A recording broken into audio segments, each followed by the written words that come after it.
আমি তো তোমার মায়েরই মতো, তাই না? না, তাই ভাবলাম যে রত্না দেবী, লাবণ্য সেনগুপ্ত সবাই তো দীপার মায়ের মতো, তাহলে আমি না হয় অর্জুনের মায়ের মতো হলাম। আমি যদি বরণ করি তাহলে তোমার কোনো আপত্তি নেই তো? কিন্তু আপনাকে এসব কথা কে বললো? সুখবর কখনো চাপা থাকে? তোমার শ্বশুর বাড়ি, মানে এক্স শ্বশুর বাড়ি, তারা তো আমাদেরও আত্মীয়, সেখান থেকে সব খবর পেয়ে যায়। অর্জুনের বউকে আমি বরণ করব। মানে আপনি কি করে করবেন? আপনি তো পুরুষ মানুষ। এতদিন ধরে অর্জুনের বাবা মা হয়ে আমি ওকে মানুষ করেছি পিতা দেবী। মায়ের দায়িত্ব যদি আমি পালন করতে পারি তাহলে বরণটাও করতে পারবো।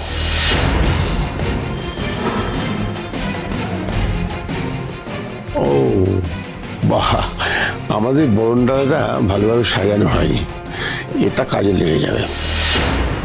আরে দেখুন, এই সমস্ত সময় একজন মহিলা বাড়িতে থাকলে। এতদিন ছিল না, কিন্তু এখন আছে। দীপা,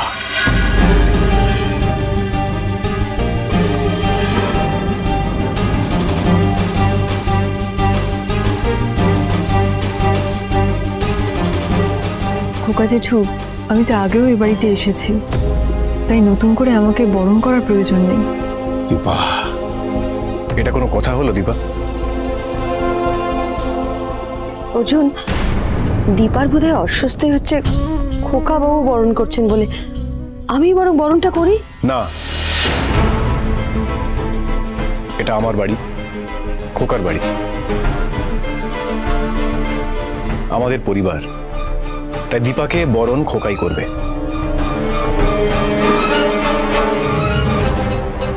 দীপা, এই অধিকার থেকে আমাকে অন্তত বঞ্চিত করো না। ঠিক কি করতে হয়, কি বলতে হয় আমি তো জানি না, তবে আশীর্বাদ করি তোমাদের মঙ্গল হোক।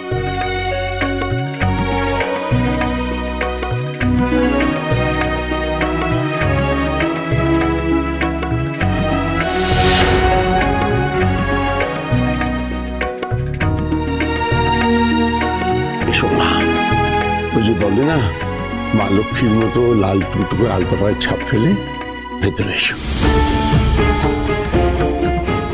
চলো মা ভেতরে।